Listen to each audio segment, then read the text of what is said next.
Even as the stakes for succeeding in education get higher and higher every year, we're still choosing a mode of teaching that we know only works well for a minority of our children, and it's killing us.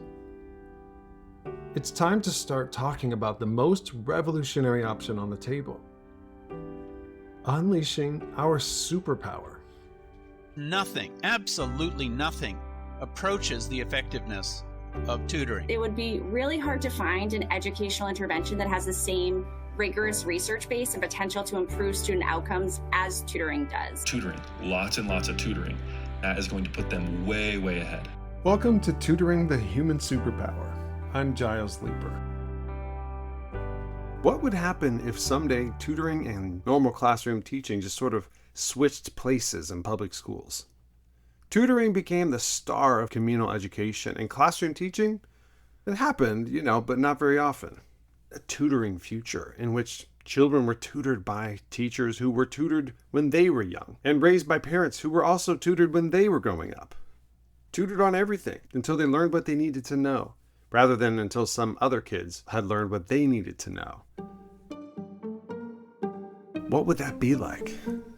Would that system still produce a racial achievement gap?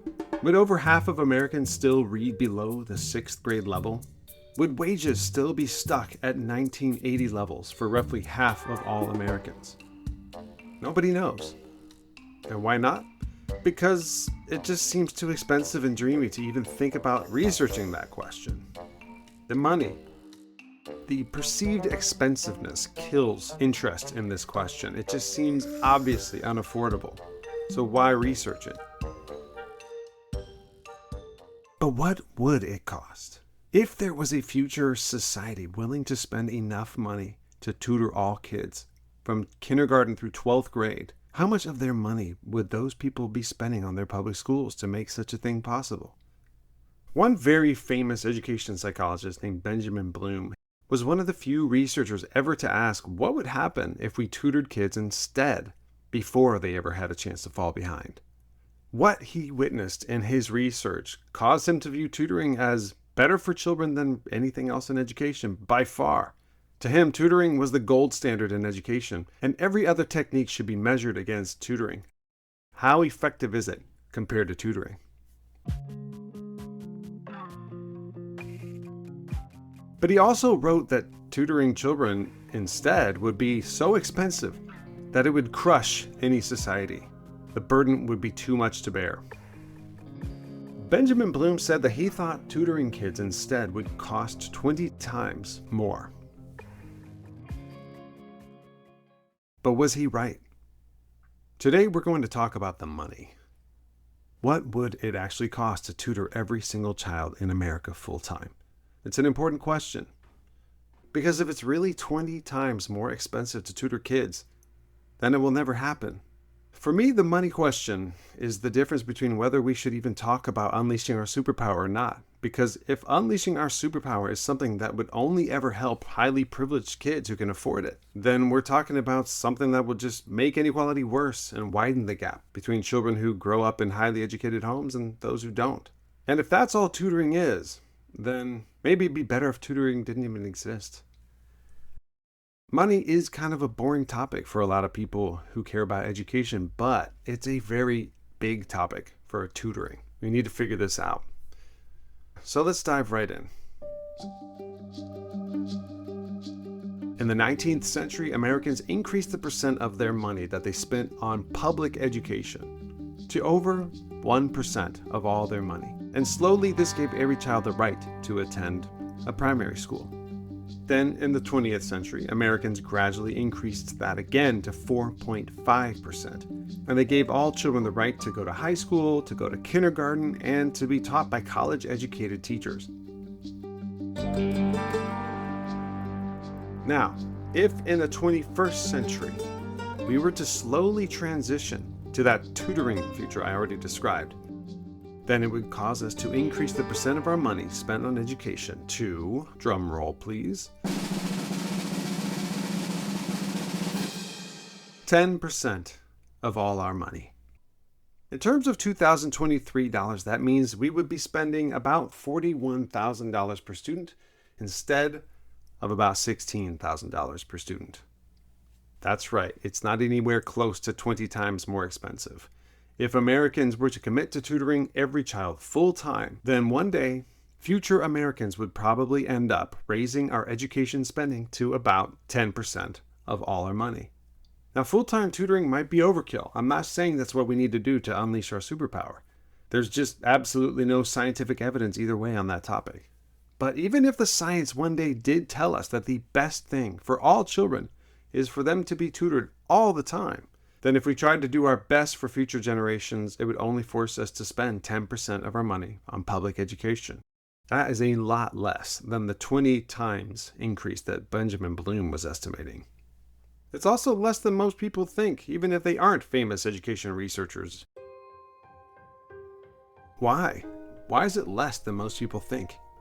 Well, to be honest, the full explanation is probably a little too dull for a podcast format. It involves a lot of math. I'm working on a blog post for people who want to see the math for themselves. To understand it, most of us need to see the numbers, not hear them. But on this episode, I'll just say that there are two big misunderstandings that cause most people to be confused about the cost of tutoring. The first misunderstanding is that most people think that a big part of education spending today goes to teachers, but it doesn't. Here's a simple calculation that can illustrate what I mean. In 2023, we spent over $16,000 per student on public education on average. So, a classroom of 21 kids, which is the average class size, would bring a typical school system about $340,000. Now ask yourself this. Does a teacher earn an income anywhere close to $340,000? Average pay in America is less than $90,000 with benefits included. That's only a small fraction of the total income that their classroom of students brings into the school system on average. The rest of that money goes to all sorts of things: school nurse, administrators, specials and clubs, supplies, sports, you name it. Less than a quarter of the money actually goes to the teacher in the classroom. By the way, in my budget, I'm leaving all that other stuff in place. Nurses, librarians, sports, supplies, they all stay untouched. I'm just adding tutors. Tutors who will make about 90% of a teacher's salary. And the teachers also keep their jobs in this budget, by the way. But since the classroom teacher is not a big part of the educational budget, it's not that expensive to add more of them. And this is what Benjamin Bloom, who to my knowledge never ran a school, got wrong. And other people often get this wrong too. People assume that the biggest expense in the classroom is the teacher, and that adding another teacher would increase the cost by nearly 100%. No, less than 25%. By the way, this logic is how I was able to start a public charter school with only 6 students per class on no more than a public school budget. We had no fundraising. People thought I was crazy. Thought that was a crazy plan, and they told me it would never work. It just seemed weird to people. They didn't have to see the math in order to know that it wouldn't work. It just shouldn't work. It just didn't make sense. But nobody could find a problem with my budgets. And so the Candice School was passed. And it opened with 6 students per class. And it worked. The second big misunderstanding is the assumption that tutoring means one-to-one teaching. That is false. Even in Benjamin Bloom's studies, he allowed tutoring to mean 1-to-3 teaching. In fact, his studies were among the first to demonstrate that there is no meaningful difference between tutoring 1 and 3 kids at a time. 1-to-3 teaching is at least as effective as 1-to-1. You don't need 1-to-1 to unleash the superpower. So my budget assumes slightly less than a 1-to-3 ratio in each school because I do think that some children sometimes may need part of their education to be 1-to-1. I'm remembering some of my most difficult students that I've ever encountered when I say that. But those kids are in the minority. I think nearly all children can experience the full benefits of tutoring at 1-to-3. So I don't assume a 1-to-1 ratio. 1-to-1 would be a lot more expensive, but probably without really any benefit.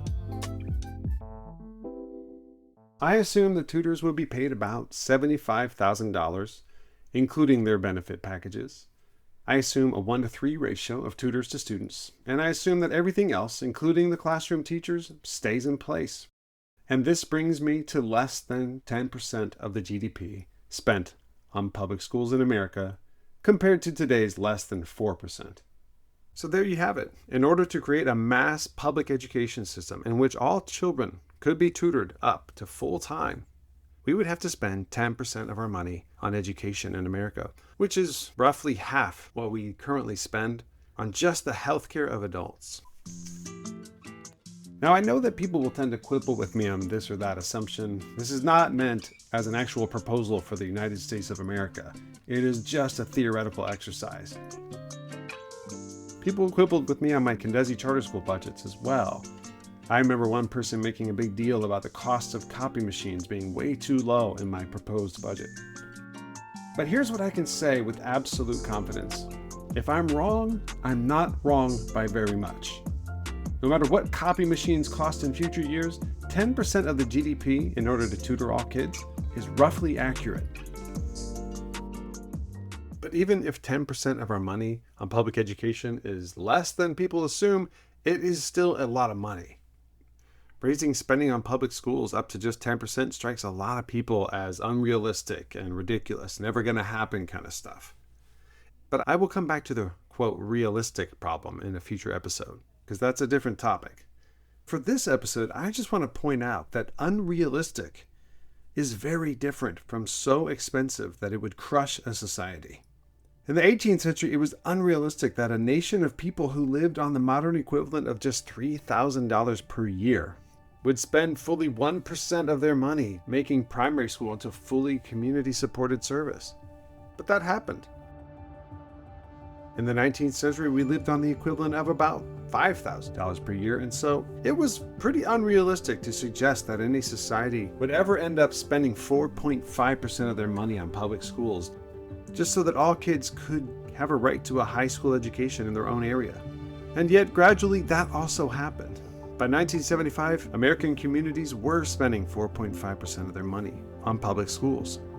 Another way to see it is that as Americans were made richer, primarily by the willingness of prior generations to invest in their education, they reinvested some of their increased wages back into public education.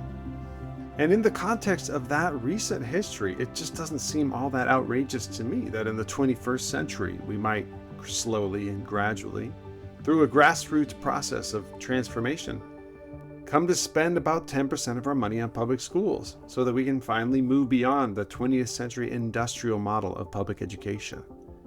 1% of our money in the 19th century, 4% of our money in the 20th century, 10% of our money in the 21st century. To me, that seems like a natural progression. If we remember that complexity has been rising throughout this period, to me, the idea that we who live on an average of nearly $80,000 per person would spend less than 4% of our money on public education throughout the whole 21st century, that's what seems ridiculous and unrealistic to me. And yet, if we do nothing, that's the path we're on.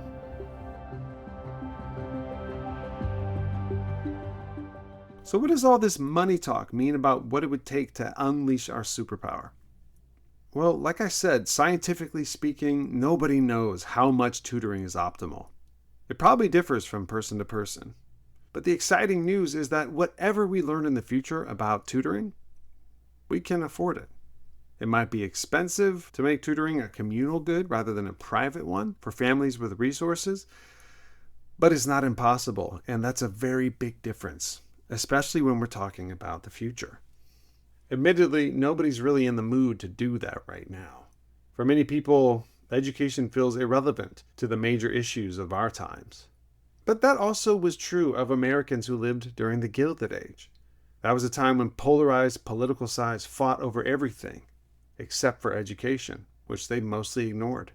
Yet, somehow that Gilded Age mentality about education spending, it transformed in the coming decades into an era of incredible increases in education spending. I mean, imagine taxes for education going up 300% in just 5 years. That kind of stuff was happening all over the country.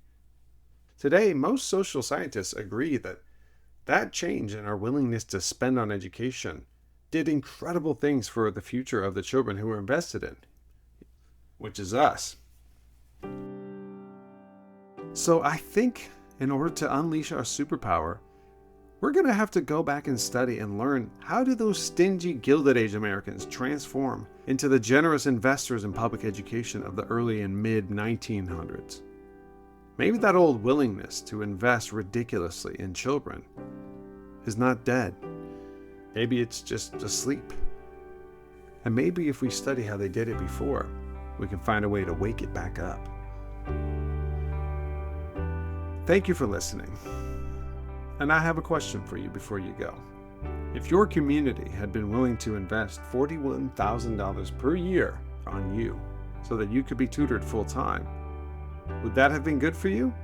Or someone you know? Or does that sound like way too much tutoring? Let me know what you think at gilesleeper.com.